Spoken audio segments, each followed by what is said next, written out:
비대면 성경 공부 세 번째. 오늘은 성령 충만함이 왜 우리가 성령을 받아야 하는가라고 하는 것에 대해서 특별히 성령은 우리에게 능력을 주시기 때문이다.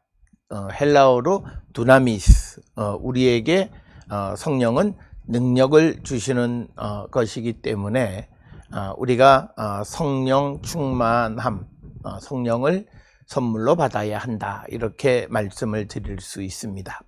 특별히 우리가 예수께서 부활하신 후에 제자들에게 나타나서 하신 말씀 가운데에 누가복음 24장 49절에 의하면 볼지어다 내가 내 아버지께서 약속하신 것을 너희에게 보내리니 너희는 위로부터 능력으로 입혀질 때까지 이 성에 머물라 하시니라.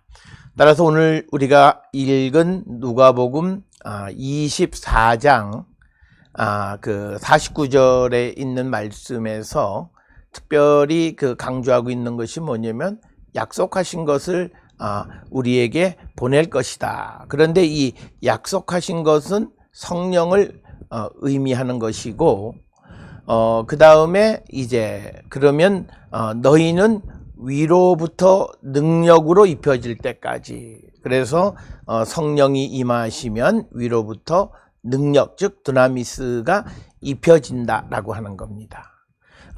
그때까지 이성, 즉 예루살렘에 머물라, 이렇게 하신 말씀입니다. 따라서 이 부활하신 예수께서 제자들에게 하신 말씀 가운데 왜 하나님이 약속하신 그 성령을 우리가 받아야 하는가? 하늘로부터 능력을 입기 위해서다, 이렇게 말씀을 드릴 수 있습니다. 두 번째는 우리가 잘 아는 사도행전 1장 18절에 보면 역시 성령은 우리에게 능력을 주신다, 이렇게 말씀하고 있습니다. 따라서 사도행전 1장 8절에 성령이 너희에게 임하시면, 이렇게 되는 거죠. 그러면 그 다음에 나타나는 것이 권능을 받고, 권능은 두나미스고, 그 결과로 내 증인이 되리라, 즉 증인의 삶을 살아가게 될 것이다. 그래서 사도행전 1장 8절은 분명하게 성령이 임하면 권능을 받고 예수의 증인이 된다, 이렇게 말씀하고 있습니다. 따라서 이 성령이 우리에게 임하면 우리에게 하늘의 권능, 하늘의 능력을 주신다라고 하는 것이 사도행전 1장 8절의 말씀이 되겠습니다. 이처럼 성령이 임하면 사람이 하나님으로부터 능력을 받는다라고 하는 생각은 구약시대에도 많이 기록이 되어 있습니다. 특별히 우리가 구약성경 가운데에서 흔히 여호와의 영 혹은 하나님의 영, 이건 우리가 신약의 성령과 같은 거죠. 그 영이 임하면 그 영이 임한 자가 능력을 얻어서 자신의 역할을 잘 할 수 있게 된다라고 하는 것을 우리는 많이 찾아볼 수 있습니다. 대표적으로 사사기 11장 32절에 입다의 이야기 속에서 보면 입다가 이제 암몬과 전쟁을 하기 전에 여호와의 영이 입다에게 임하시니, 이렇게 돼 있어요. 그러니까 여호와의 영이 임하시니 그 다음에 입다는 암몬과의 전쟁을 승리로 이끌었다라고 하는 거죠. 그래서 32절에 보니까 이렇게 기록이 되어 있습니다. 암몬 자손에게 이르러 그들과 싸우더니 여호와께서 그들을 그의 손에 넘겨주시매, 즉 입다가 여호와의 영인 성령이 임함으로 능력을 얻어서 암몬과의 전쟁을 승리로 이끌었다라고 하는 거죠. 그래서 성경에서는 성령, 즉 하나님의 영이 우리에게 임하시면 우리는 하늘로부터 능력을 입는 자가 된다라고 하는 것이 신약 구약 성경에서 공히 강조하고 있는 그런 말씀이 되겠습니다. 그렇게 되면 사람들이 질문하기를, 그러면 성령은 어떤 능력을 우리에게 주시는가 라고 하는 것. 물론 성령은 모든 것을 행할 수 있는 능력을 하나님이 허락하시면 다 주지만 특별히 우리가 그것을 이 범주로 나누어 보면 크게 세 가지로 설명할 수 있습니다. 특히 왜 우리에게 예수께서 성령을 선물로 받으라고 말씀하셨느냐라고 하는 것과 밀접한 관련이 있는데, 성령은 우리에게 전도의 능력을 주십니다.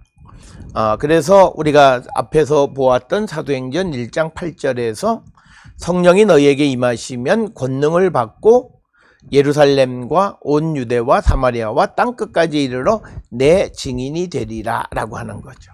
그래서 성령이 임하면 우리는 전도의 능력을 얻게 되어진다 라고 하는 겁니다.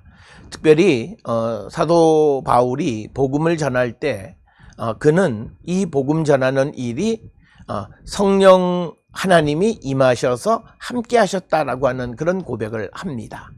특별히 사도행전 14장의 제1차 전도 여행을 마치고 나서 이방인들의 마음의 문을 열어서 복음을 영접하게 되어진 것을 설명하면서 함께 하시는 하나님이 하셨다라고 하는 것, 굉장히 중요한 개념이에요. 그래서 성령이 우리에게 능력을 주셔서 복음을 잘 전할 수 있게 하신다. 그래서 우리는 내가 성령 충만한 자인가, 우리가 이것을 오해하시면 안 됩니다. 성령이 우리에게 여러 가지 은사를 주신다라고 하는데, 지금 이 전도의 능력은 모든 성도에게 공히 요구하시는 거예요. 너는 전도 안 해도 되고 너는 전도하고 너는, 이런 개념이 아니라 예수의 이름을 증언하는 자가 되는 것은 모든 성도에게 주어진 보편적 사명이에요. 그렇기 때문에 우리가 이 전도를 잘 감당하려면 우리는 성령 충만한 자가 될 때 복음을 전할 수 있다라고 하는 거죠. 오늘날 우리가 말하는 궤변 중에 하나는 뭐냐면, 은사를 놓고 이런 은사 저런 은사, 그게 아니라 예수께서 제자들에게 왜 성령을 받으라고 말씀하셨냐면, 내 증인이 되기 위해서, 능력을 얻기 위해서는 성령이 임해야 된다라고 하는 거예요. 그래서 우리가 반드시 기억하셔야 되는 것은, 성령이 임해야만 우리가 능력을 얻을 수 있고, 능력을 얻어야만 우리에게 주어진 일을 잘 감당할 수 있다라고 하는 겁니다. 따라서 성령은 우리에게 전도의 능력을 주신다라고, 이것을 꼭 기억을 하셔야 되겠습니다. 두 번째, 성령은 육신을 이기는 능력을 주십니다. 우리가 로마서 8장 9절에 보면, 만일 너희 속에 하나님의 이 영이 거하시면 우리에게 어떻게 되냐면, 너희는 육신에 있지 아니하고 우리는 영에 있나니, 누구든지 그리스도의 영, 여기서는 그리스도의 영이에요. 즉 하나님의 영, 그리스도의 영 같은 성령이 없으면 그리스도의 사람이 아니다, 이렇게 이야기하는 거죠. 그러니까 뭐냐면, 성령이 우리에게 거하면 우리는 육신에 있지 않다라고 하는 거예요.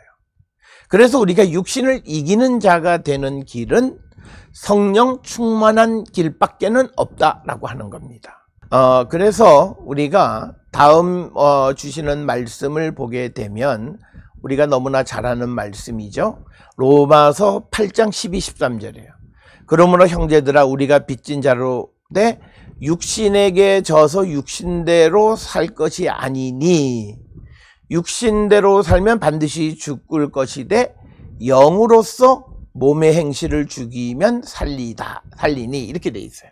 그러니까 뭐냐면, 우리가 육신을 이기는 방법은 뭐냐, 영으로서 성령 충만한 자가 되어질 때 우리가 육신을 이기는 능력을 얻어서 육신을 이기는 자가 된다라고 하는 거예요. 그래서 우리가 육신을 죽이는 자가 된다라고 하는 겁니다. 특별히 많은 사람들이 로마서 7장, 8장을 좀 오해하는 분들이 많이 있습니다. 그것을 오해하지 않으려면 우리가 이해해야 되는 것은 사도 바울이 가진 인간 이해입니다. 바울은 사람은 속사람과 그리고 겉사람으로 나뉘는데, 속사람은 하나님의 법에 의해서 움직이고 겉사람은 죄의 법에 의해서 움직이는 거예요. 이것이 우리가 인간이에요. 그런데 생명의 성령의 법이 죄와 사망의 법에서 너를 해방했다 이렇게 말씀하고 있어요. 로마서 8장 2절에 있는 말씀이에요. 굉장히 우리에게 중요한 말씀이에요. 생명의 성령의 법, 즉 성령이 죄와 사망의 법에서, 즉 죄에서 너를 해방했다. 육신에서 해방했다. 왜냐하면 사람의 겉사람, 육신은 죄의 법을 따르고 속사람은 하나님의 법을 따르니까 하나님의 법을 따르는 생명의 성령의 법이 우리를 죄와 사망의 법에서 해방했다. 왜냐하면 우리가 영으로 육을 죽이면 우리가 살게 된다라고 하는 거죠. 그래서 우리가 성령 충만한 자는 우리가 육신을 이기는 힘을 얻는다라고 하는 겁니다. 이 능력을 우리에게 주시는 거예요. 오늘을 살아가는 많은 성도들이 성령 충만하다라고 말하면서도, 성령을 체험했다 말하면서도 육신에게 져서 죄의 법에 따라 살아가는 사람들은 사실은 영으로 육신을 죽이지 못한 거예요. 그러니까 그에게는 영이 없는 거예요. 우리에게 영이 있으면 그 영은 우리의 겉사람을 죽이는 거예요. 그래서 우리가 정말 죄와 사망에서 해방되어야 한다라고 하는 것이 바울이 로마서 7장 8장을 통해서 우리에게 주시는 말씀. 그래서 성령은 우리에게 육신을 이길 능력을 주신다라고 하는 사실을 우리는 꼭 기억을 하셔야 됩니다. 그 다음에 또 하나는 이 성령은 우리에게 말씀을 따라 살아가는 능력을 주세요. 말씀을 순종하는 능력을 주세요. 우리가 로마서 8장 4절에 육신을 따르지 않고 그 영을 따라 행하는 우리에게 율법의 요구가 이루어지게 하려 하십니다. 즉 우리가 성령을 따라 살아가는 자가 되면 율법의 요구, 하나님의 말씀을 따라 살아갈 수 있다는 거예요. 즉 성령을 따라 살아가면 말씀을 따라 살아가는 자가 된다라고 하는 거예요. 그러니까 우리가 하나님의 말씀대로 살 수 없다라고 말하는 자는 성령을 체험해보지 못한 자예요. 성령을 체험한 자는 절대 그렇게 얘기할 수 없어요. 그래서 우리가 앞에 두 번째 우리가 성령은 우리에게 육신을 이기는 능력을 주신다는 것과 유사한 것이 말씀에 순종하는 능력, 말씀을 따라 사는 능력을 주시는 것이 성령이다라고 하는 겁니다. 따라서 우리가 결론적으로 요약하면 성령은 우리에게 두나미스, 능력을 주시는데 첫째는 예수를 전하는 전도의 능력을 주시고 두 번째는 육신을 이기는 능력, 즉 세상을 이기는 능력을 성령은 우리에게 주시고 세 번째는 말씀 실천의 능력을 성령이 우리에게 주신다라고 하는 거예요. 따라서 우리가 온전한 그리스도인이 되고 그리스도인의 사명을 잘 감당하기 위해서 우리에게 절대적으로 필요한 것이 성령 충만함이다라고 하는 것. 이것을 기억하셔서 우리가 성령의 충만함을 사모하고 주께 간구함으로 성령 충만함 속에서 온전한 그리스도인의 삶을 살아가기를 힘쓰는 우리 모든 성도들이 될 수 있기를 주의 이름으로 축원합니다. 다음 시간에 뵙겠습니다.